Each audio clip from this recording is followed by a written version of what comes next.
A bit of a shocking NFL news bomb hit the airwaves today during dead season, and I know what everyone's thinking, right? The Eagles can't get any richer. Nobody wants to see the Birds add another piece, do they? Well, some Eagle fans are left pondering whether or not Howie Roseman could have one final trick up the sleeve this offseason. So we will talk about this potential signing. Does it make sense?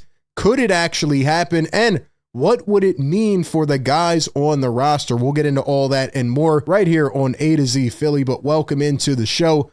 I'm RB, and we started off by just remembering who is the GM of this franchise. Howie Roseman. You can never count this guy out.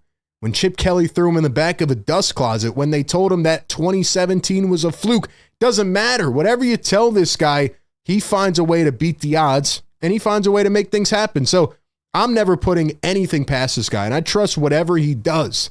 He's had another tremendous offseason, but could that offseason include one final move? We talked about Trey Hendrickson the other day, even though that is very unlikely. However, what about this one? Breaking news today, Jeremy Fowler of ESPN says that the Packers plan to release two-time Pro Bowler Jaire Alexander, a cornerback, a former first-round pick. Should the Eagles go after Jaire Alexander? Let's look at Jaire Alexander, okay? 2018 first-round pick, 18th overall to Green Bay. He's spent his entire career there, put up some really good numbers in his first years there, a couple playoff runs for sure. And then in 2021, 4 games played, had a major injury, missed the rest of the season. 16 games played in 2022. He had 5 interceptions this year, his best by far. And then the last 2 years, he's only played 7 games in the regular season each year. So injury prone, right? Check. Lack of production the last couple years? Check. You know, maybe a bit on a decline? Check. I get it. A lot of risk. But what could that come with potentially? High reward, right? And it all depends on what happens. Now, 28 years old is Jaire Alexander. And a couple things come into the equation here. Shout out to Jason Dumas for putting this out. Eagles secondary coach Christian Parker coached Jaire Alexander in Green Bay, and they have a great relationship. Not sure if the money works or if the Eagles even have interest, but it is an interesting name that suddenly became available and a position of need for Philly. Now, I saw a list put out today. There was like 8 or 10 teams. Eagles were on the list. Again, who knows if they would even have interest. There was a weird report like a month ago that they were calling to inquire about Jalen Ramsey. I never bought any of that, right? Vic Fangio doesn't like Jalen Ramsey, vice versa. Never thought that could be a possibility. But with this, maybe, just maybe, it could make a little bit of sense.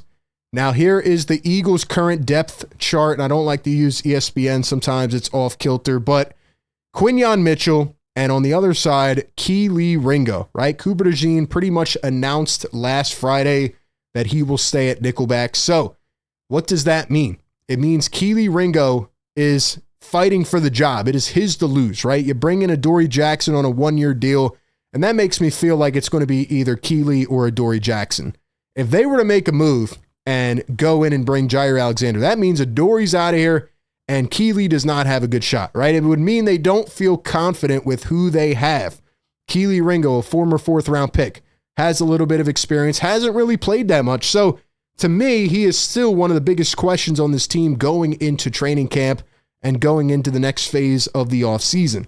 We know Quinyon's a lockdown. We know Coop's a lockdown. But what about Jaire Alexander? Well, again, it all depends on if he can stay healthy. Zach Cruz put out an article here, and I thought it did a pretty good job breaking this down. Jaire Alexander turned down a restructured deal before the Packers decided to release him. This aligns with previous reporting on the two sides attempting to find a solution. Pretty much what happened was they already have a current contract, right? And I believe it, 4 years, $84 million, 2 years left on the deal that he signed in 2022. So he is already on a contract. However, they tried to restructure it and offer a reduced incentive-laden deal because the guy continues to get hurt, where he would be a free agent following this upcoming season, but Alexander did not like the structure. He turned it down. That was the only path to reconciliation for Alexander and the Packers. A declined offer was likely the last option before a release. They talked to the Packers president today. He said, look, we're going to be fine without him. We're used to playing without him. Kind of a shot, kind of true. Now, at the same time, if they were not able to trade this contract, that tells me that nobody else wanted to inherit that deal. Nobody wanted to take that money on. So it doesn't seem like any other teams will be willing to pay him nearly as much, right? But could a team offer him a discounted 1-year deal, maybe 2-year deal, to come in, try to prove himself, and get paid again big time next season? Is he willing to take that risk on himself? And could that team be the Philadelphia Eagles? Well, I'm going to tell you straight up right now, the only way that this deal would happen is if he takes a very, very, very heavy discount to come to Philadelphia, right? If he comes here, he says, I'm going to compete for the second cornerback job. I am going to try to be on a team that can go deep in the playoffs, right? Have a great run, put me right on display, and hopefully get my big contract next offseason. Similar situation to what Dallas Goedert is doing right now. Not exactly the same, but you know what I mean. Jaire Alexander is actually from Philadelphia. He was born here. He moved as a toddler to North Carolina, so not a lot of ties, but he was born here in the Philly area. He has a relationship with Christian Parker. Should the Eagles do this deal? Again, it would only happen if he takes a very heavily discounted deal. Let's say a 1-year, $5 million or whatever it is, because that has been the entire theme of the offseason.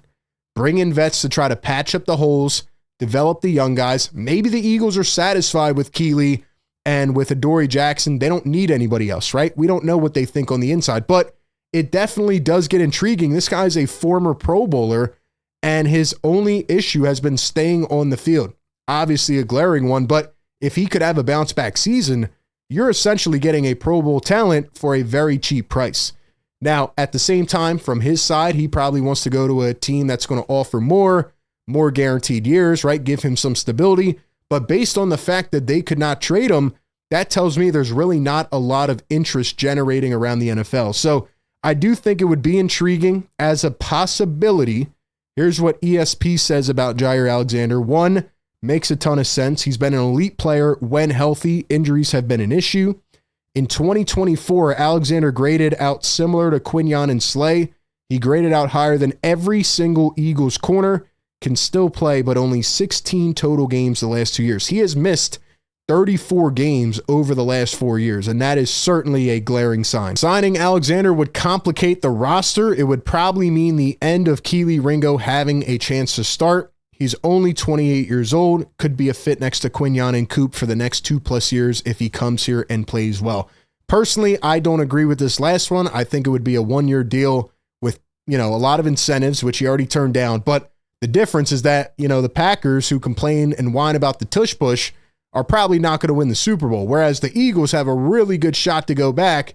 And if you want to take a discount to try to bet on your future self, this is probably the place to do it. So if the money would work, if they could find a way to make it happen, I wouldn't be opposed to it. But is it something that I'm really, pushing for? Like they have to make this happen? No, because I think Kelee Ringo in-house saw the way that he needed to play last year. I think he did a really good job just sitting behind the scenes in the shadows, learning. Christian Parker said they did a really good job developing him. And I also think that Howie Roseman, again, is so confident in his drafting abilities. Even if Kelee doesn't start the year out well, maybe they go the veteran route, they sign somebody, or they just play Adoree Jackson, and then they use one of those 13 picks next year to try to draft another Quinyon or another Cooper DeJean. So I don't think that this is high on the priority list, but you never know. You can never put it past Howie Roseman. And if he does come here, that is the final piece, and it would make the secondary a lot better. Give me your thoughts down below. What do you think about Jaire Alexander? Do the Eagles need to upgrade the corner room? Should they go take an investment on a guy that has suffered many injuries but is a really good talent when healthy? Give me your thoughts down below. Appreciate everybody for tapping in. Be sure to like, comment, and subscribe. And as always, I will catch you on the next one.